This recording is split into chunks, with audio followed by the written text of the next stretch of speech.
Welcome back to my channel, everybody. I am in lockdown pretty much like everyone else. Well, when I say I'm in lockdown, I'm not going out on site, so I'm not doing any work in my clients' houses. We were still finishing our house off, which we are doing currently. I'm in what is the summer house, but it's currently my workshop because I'm doing jobs now during the week that I would have saved for the weekend. I've got a nice bit of live edge in front of me, a little bit of timber from my local mill, and it's basically going to be for a vanity top, and I'm just going to break it out now. But what I wanted to do is I'm just going to sort of talk and work as I go, because I've got a few things to do. But loads and loads of people are interested in roof construction, and that's clear from the videos that we do over on Skill Builder. And I love roof construction. Anyone who knows me knows that. And I use this particular roofing square here. I've used it all my life. It's called the Smallwood roofing square. It's a metric roofing square. So the USA use imperial, and they use, you know, like a different method to us. They talk about it in a different way as well. But I use this metric roofing square, and I've used that ever since I was taught at college by a guy called Bob Hopkins, who was the guy who actually devised this device. So I was so lucky to have him as my lecturer. He was an incredible guy, and you know, he just had a way of teaching which was really good, especially for someone like me. I was a bit of a rebel at school, didn't like to be told anything, didn't like to be taught much, to be fair. So it was great to learn from him.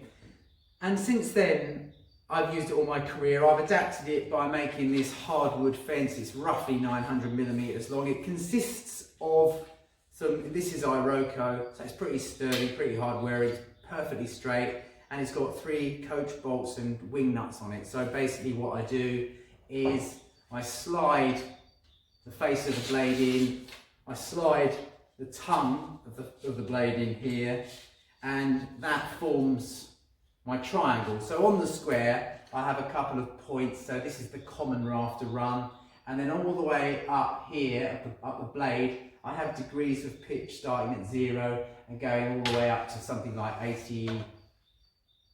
66, but you can actually go up further than that using a different scale. So that's the basic thing. You set that up to your pitch, that gives you a plumb cut, that gives you a seat cut. It's very straightforward. And then for a hip, there's another corresponding mark here, and that gives you the rake for the hip or valley for that degree of pitch that you are doing. Now, this square has got a lot of information on it, and in my opinion, it's got far too much information on it, because when this was devised, probably in the 60s, 70s, we didn't have technology, we didn't have apps, we didn't have the internet, and now I'm considering, I just want to take the temperature of everyone who's watching this.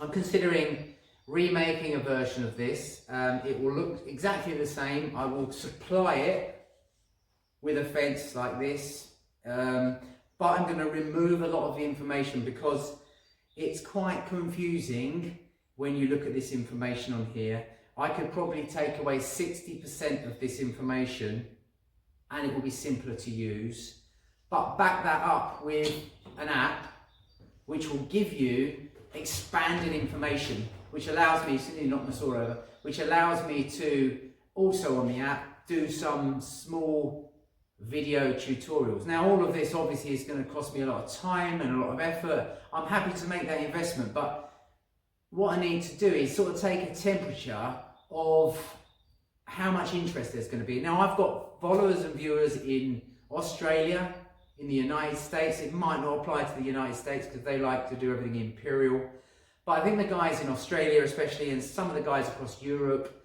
would be fairly interested in it. Now this particular square on its own retails for around about the £90 mark. I'm thinking that I think that's quite pricey, and I think that I'd like to obviously come in underneath that and supply this potentially with the app. I'm not sure whether it's a subscription or whatever, I'm not sure. but I just didn't want to take a temperature. So I need you guys to say, yes, I'd be interested, you know, in learning more, and then I'll follow it up. Now, I'm just going to put that to one side for a minute. That was just a little bit about the roofing square and my plans. Now I'm going to swap my blade out of my 55 because I'm just about to cut out the vanity top of my it's my downstairs cloakroom. It's like live edge timber, and it's going to have a bowl sat on top, and it's going to look really sweet. It's something that my wife has designed. She likes to come up with these ideas. So I'm going to just run that through. So what I did is I went down to my local mill, as I said, and picked up these couple of slabs. So this is just a nice big slab. It's nice and dry, and it's going to make a really nice vanity top. So in a nutshell, the bowl will sit on top like this. The tap comes out of the wall like that, and it's going to look amazing. I'm going to sand it down, so I'm going to start with like an 80, a 120, and go up to a 180, and then really finish it off. I've sanded the end off to see how it comes up, and it's really, really nice. Then I'm going to probably use a sanding sealer, a couple of coats of that all over it, denib that with a really fine paper, and then I'm going to put a lacquer of some description on it. Now, I think what I need to do is lacquer it. I thought about oil, but sometimes if you get the oil wrong, you get a bit of water on it, you can get a bit of trouble with that. So I'm going to go for a matte lacquer, which is a little bit more forgiving when it comes to water. Also, I'm going to do it all the way around, because this moisture content in this board, even though it's been lying and air drying for quite a while, is probably around about 24-25%. When it goes inside, we've got underfloor heating, and one side's going to take all that heat and it's going to gradually dry out from the bottom, and what will happen is it could change shape, and it could cup and it could bow. It might do, it might not. A couple of ways you can avoid that is obviously dry it out even longer, or send it off to someone who's got a kiln. But the chances are, if you dry it too quickly, it's going to do all kinds of things. It might shake, it might split. So my idea is that I'd sand it all off, and then I'll seal it all in to try and seal the moisture in to stop that drying out too quickly. So I'm going to break it out now. My first job was to make a template. I don't even know where I put it now. Here. So this is the scribe that fits between the walls there. So I made that, and then we offered that onto the board here. Let's move the bolt. We offered that onto the board to find the best position with the nicest edge, and so that was just a matter of putting that on, drawing around it so we know it fits, so we haven't got to try and shoot this great big bit of work in. We know that fits, and then we'll just now cut that out, and it'll be absolutely spot on. Just check I've got it all the right way around. That's good, that's good.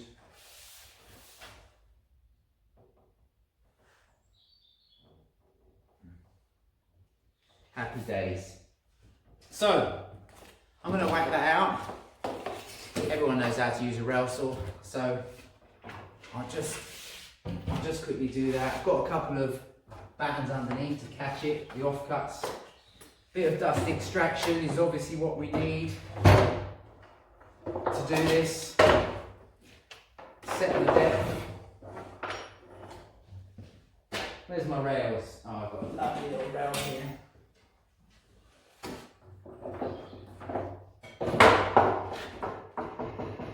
I reckon I need to do this in a couple of passes, because this material, it's called Lebanon cypress, is, although it's, you know, it's not particularly hard, I reckon it's probably best to do it in a couple of passes, because this is a finished edge I've got here. So let's see how it copes. Away we go. Sorry about the noise. Get some tunes on. Oh, where's the hose?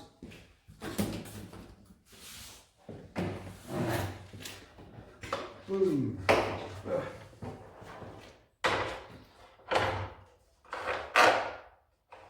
Let's go for 20 first.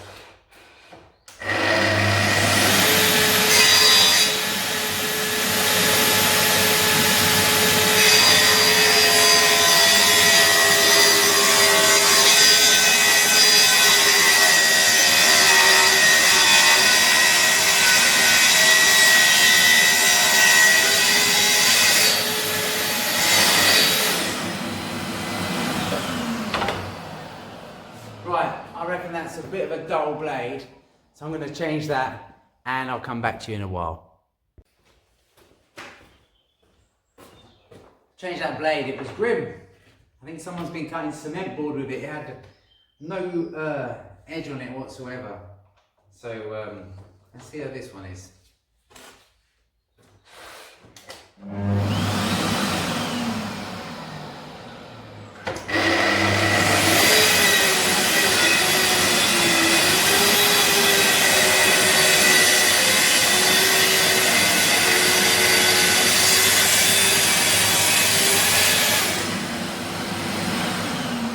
That's a lot better. Sort out this hose.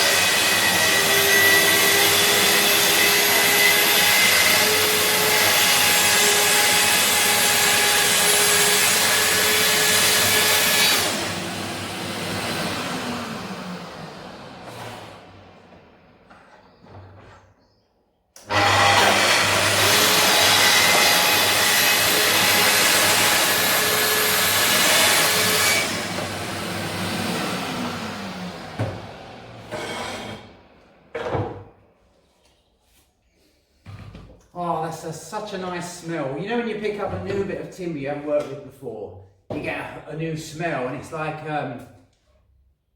it's pretty amazing really. It's kind of like discovering something new. So this is, as I say, Lebanon cypress. It's not something we use all the time. Obviously it's grown in the UK, that's where it's come from. And the smell is absolutely awesome. And the grain is absolutely beautiful as well. So I'm really happy with that. Now anyway, I'm going to get on and finish this because I've got a lot to do, and let me know what you think about the roofing square, if you're interested in learning more, or indeed if you're interested in buying one in the future, because it's no good me doing this if it doesn't keep its face clean. Thanks for joining me. Keep well, keep locked down, look after your loved ones. See you soon.